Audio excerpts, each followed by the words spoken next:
नमस्कार, आप देख रहे हैं एफएम न्यूज। आपके साथ मैं हूं शिवानी मिश्रा। चलिए बुलेटिन की शुरुआत करेंगे अहम खबरों के साथ। अयोध्या में दीपोत्सव को लेकर जोर शोर से तैयारियां चल रही हैं और इसको लेकर अयोध्या का प्रशासन भी पूरी तरह से तैयार नजर आ रहा है। और इस बार सबसे खास जो आकर्षण अयोध्या के दीपोत्सव में नजर आएगा तो वो आप जान ही लीजिए। पहली बार योगी सरकार ने दीपोत्सव के मौके पर एरियल शो को आयोजित करने की बात कही है, जो इस बार अयोध्या दीपोत्सव का सबसे खास आकर्षण होने वाला है। वहीं सीएम योगी ने अयोध्या के हर मठ मंदिर के लिए भोग का प्रसाद और दीपक भेजा है। अयोध्या के डीएम नीतीश कुमार ने पूरी तैयारियों को लेकर ब्यौरा साझा किया है। अयोध्या में इस बार दीपोत्सव को लेकर 12,000 वॉलंटियर भी तैनात किए गए हैं और साकेत कॉलेज से 13 झांकियां निकाली जाएंगी और राम कथा पार्क तक ये झांकी आएगी। और राम कथा पार्क पर राम सिया का अवतरण होगा, मंचन होगा और इसके बाद राम की पौड़ी पर शाम 6 बजे से कार्यक्रम की शुरुआत होगी, जिसको लेकर शो भी होने वाला है। वही बुधवार को सूबे में मुख्यमंत्री योगी आदित्यनाथ भी 2 बजे तक आ सकते हैं। उसके बाद वो राम की पौड़ी पर सरयू आरती भी करेंगे। बता दें कि दीपोत्सव के लिए अलग अलग जिले से दीपक भी मंगाए गए हैं। पिछले वर्ष दीपोत्सव पर 6 लाख से ज्यादा दिए जलाए गए थे, जो एक विश्व रिकॉर्ड था। दीपोत्सव लगातार 5वें वर्ष आयोजित किया जा रहा है और सीएम योगी आदित्यनाथ ने ट्वीट करके दीपोत्सव की बधाई दी है। तो 13 झांकियां और शो भी बनने वाला है, आकर्षण होने वाला है। इस बार अयोध्या में ऐतिहासिक दीपोत्सव की धूम। इस खबर पर चर्चा के लिए हमारे साथ फोन लाइन पर शैलेंद्र जी जुड़ गए हैं, अयोध्या से हमारे संवाददाता। चलिए सीधा उनका रुख करते हैं।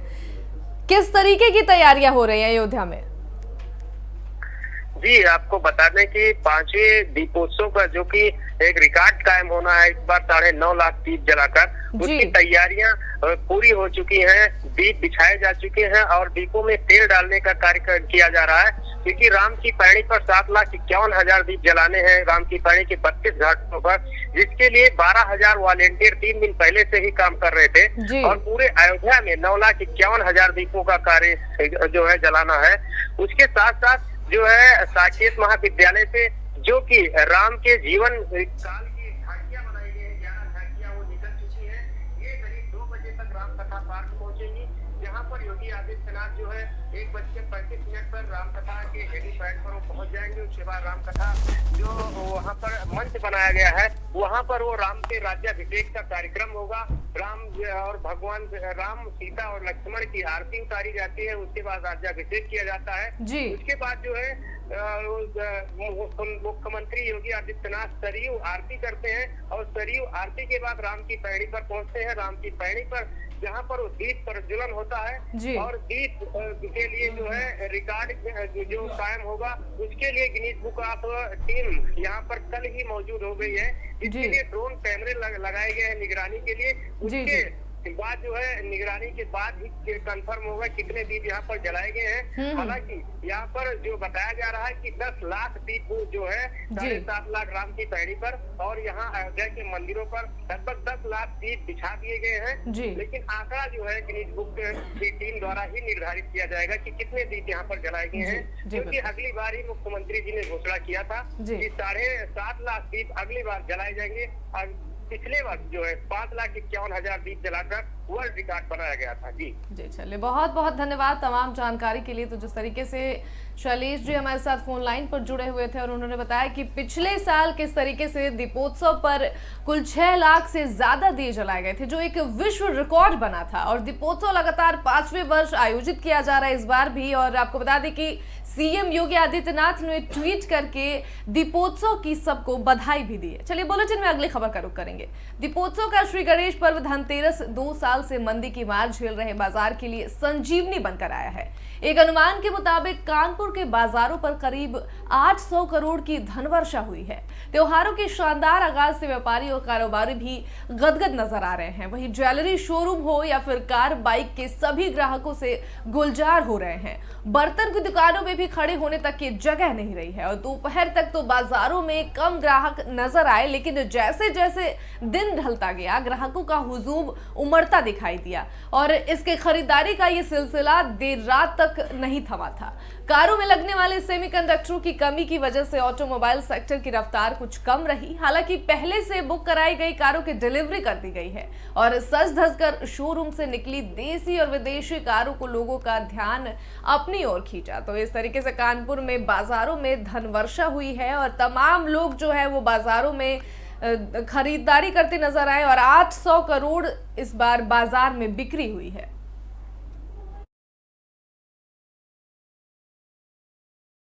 बुलेटिन में अगली खबर का रुख करेंगे। भारतीय रेलवे ने दिवाली और छठ पूजा के बीच बढ़ती भीड़ को देखते हुए यात्रियों को बड़ी राहत दी है, क्योंकि ट्रेनों में भीड़ बढ़ने और लोगों को घर जाने के लिए ट्रेन में सीट नहीं मिल रही है, जिसको देखते हुए रेल प्रशासन ने 25 पूजा स्पेशल ट्रेन चलाने का निर्णय ले लिया है और रेलवे के मुताबिक ये सभी ट्रेनें गोरखपुर जंक्शन से होकर के गुजरेंगी और इन ट्रेनों में कोविड प्रोटोकॉल का पालन करना अनिवार्य होगा।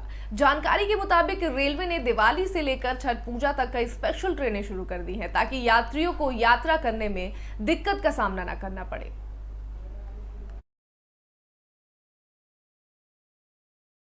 उत्तर भारत में धीरे धीरे ठंड के मौसम की शुरुआत हो गई है और खासकर दिल्ली, यूपी और बिहार जैसे राज्यों में इसका असर देखने को मिल रहा है।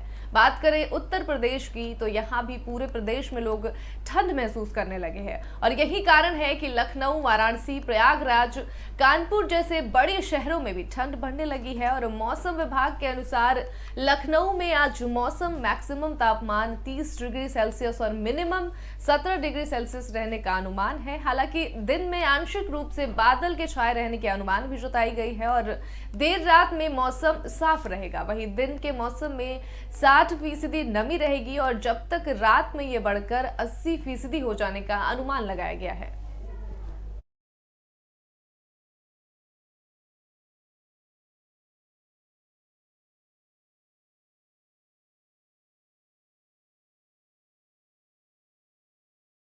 बुलेटिन में अगली खबर का रुख करेंगे। रविवार को कांग्रेस की प्रतिज्ञा यात्रा ताजनगरी पहुंची और प्रशासन से अनुमति नहीं मिलने के बाद भी कांग्रेस कार्यकर्ताओं ने प्रतिज्ञा यात्रा निकाली है। बता दें कि एडीएम सिटी अंजनी कुमार सिंह ने कहा कि धारा 144 को ध्यान में रखते हुए हमने कांग्रेस को प्रतिज्ञा यात्रा की अनुमति नहीं दी थी।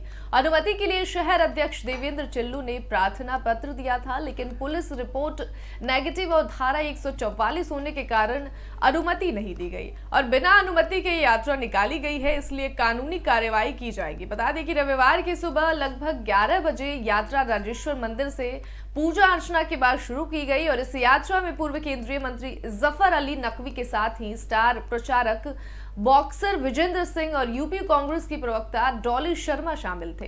इस दौरान कांग्रेसी कार्यकर्ताओं ने खासा जोश दिखाया और जगह जगह पर कांग्रेसी कार्यकर्ताओं ने इस यात्रा का स्वागत भी किया।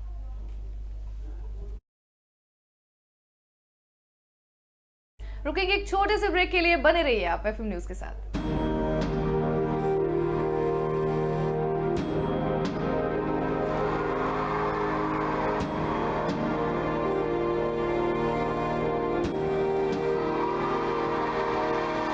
अब बच्चा बच्चा देशभक्ति पढ़ेगा, अब बच्चा बच्चा देशभक्त बनेगा। दिल्ली के स्कूलों में हमने देशभक्ति पाठ्यक्रम पढ़ाना शुरू किया है। जब हर बच्चा भारत माँ का वीर सपूत बनेगा, तभी बनेगा भगत सिंह के सपनों का भारत, तभी बनेगा बाबा साहब के सपनों का भारत।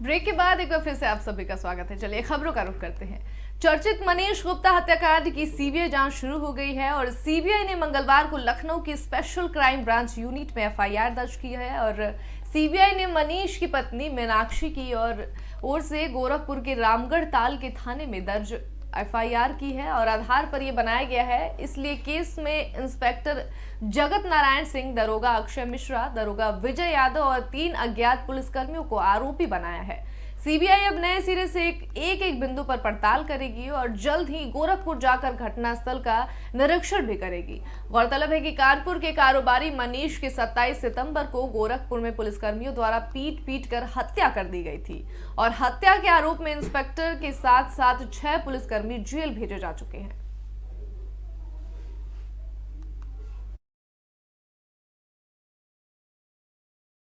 अगली खबर का रुख करेंगे। इलाहाबाद हाईकोर्ट ने शोधन के बाद गंगा में गिरने वाले नालों के पानी की जांच आईआईटी कानपुर और आईआईटी बीएचयू से कराने का निर्देश दिया है। ये नाले बेरोमेडियम ट्रीटमेंट के बाद गंगा में गिराए जा रहे हैं। कोर्ट ने नालों के पानी का स्पेशल लेकर जांच कराने के रिपोर्ट पेश करने के निर्देश भी दिए। बता दें कि रात में गंदे नाले को गंगा में डालने और एसटीपी बंद रखने के अधिवक्ता वीसी श्रीवास्तव की शिकायत पर सैंपल लेने के लिए एक टीम की गठन भी की है।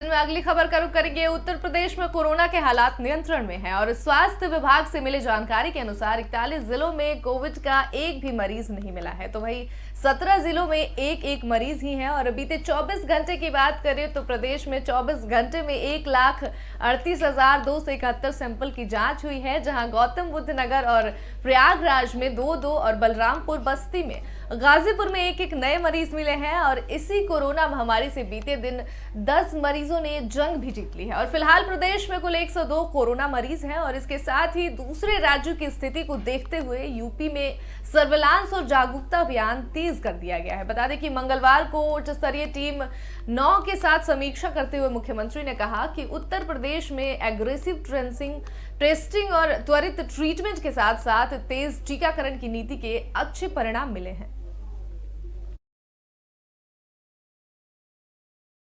अगली खबर का रुख करेंगे। नोएडा, ग्रेटर नोएडा में कई जगहों पर हुए आधा दर्जन सड़क हादसों में 4 लोगों की मौत हो गई, जबकि 2 लोग गंभीर रूप से घायल हो गए हैं, जिन्हें इलाज के लिए फिलहाल अस्पताल में भर्ती करा दिया गया है। और पुलिस ने मृतकों के शवों को पोस्टमार्टम के लिए भेजकर पुलिस हादसों की जांच में जुट गई है। बता दें कि ग्रेटर नोएडा के थाना बादलपुर क्षेत्र के स्थित हॉस्पिटल से रेफर किए गए मरीजों को लेने जा रही एम्बुलेंस को एक डीसीएम गाड़ी ने जोरदार टक्कर मार दी और उसे काफी दूर तक घसीटते हुए ले गई। इस हादसे में एम्बुलेंस चालक को गंभीर चोटें आई हैं। वहीं दूसरी तरफ ग्रेटर नोएडा के थाना सूरजपुर क्षेत्र में हुए एक सड़क हादसे में एक शख्स की मौत हो गई है। शख्स को एक अज्ञात वाहन ने टक्कर मार दी थी और उसके बाद लोगों ने घायल को अस्पताल में भर्ती कराया, जहां डॉक्टरों ने उसे मृत घोषित कर दिया। महोबा में बीते दिन हुई कपड़ा व्यापारी के साथ लूट का पुलिस ने खुलासा किया है। पुलिस ने वारदात में शामिल 3 लोगों को गिरफ्तार किया है। बता दें कि बीते दिन आरोपियों ने व्यापारी से तमंचे के बल पर लूट की वारदात को अंजाम दिया था और पीड़ित से करीब 1 लाख के रुपए से भरा बैग लूट कर फरार हो गए थे, जिसकी शिकायत पीड़ित ने पुलिस से की। तो वहीं पुलिस ने भी शिकायत को गंभीरता से लेते हुए कार्रवाई भी की है और आरोपी को धर दबोचा।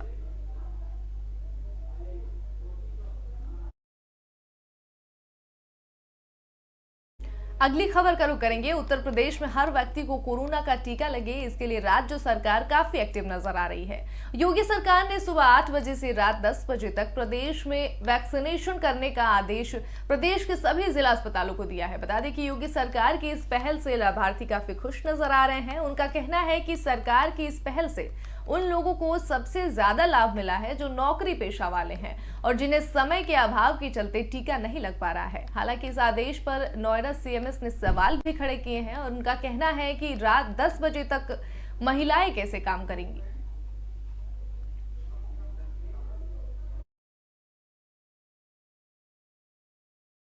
बुंदेलखंड के लोगों ने एक बार फिर पीएम मोदी को खून से खत लिखकर बुंदेलखंड राज्य बनाने की मांग की है। बता दें कि बुंदेली समाज के संयोजक तारा पाटकर का कहना है कि 1 नवंबर को ही नेहरू सरकार ने मध्य प्रदेश के गठन के लिए बुंदेलखंड राज्य की बलि दे दी थी और बुंदेलखंड के आधे हिस्से को यूपी में और आधे हिस्से को मध्य प्रदेश में बांट दिया गया था और तब से ही बुंदेलखंड दो राज्यों के बीच पिस रहा है। उन्होंने कहा कि सभी सरकारें अब बुंदेलखंड को खनन हब बनाकर पूरी तरह से बर्बाद करने में लगी हैं। अगर हाईकोर्ट ने रोक नहीं लगाई होती तो हीरे के लिए बुंदेलखंड का बक्सवाहा जंगल भी काट दिया गया।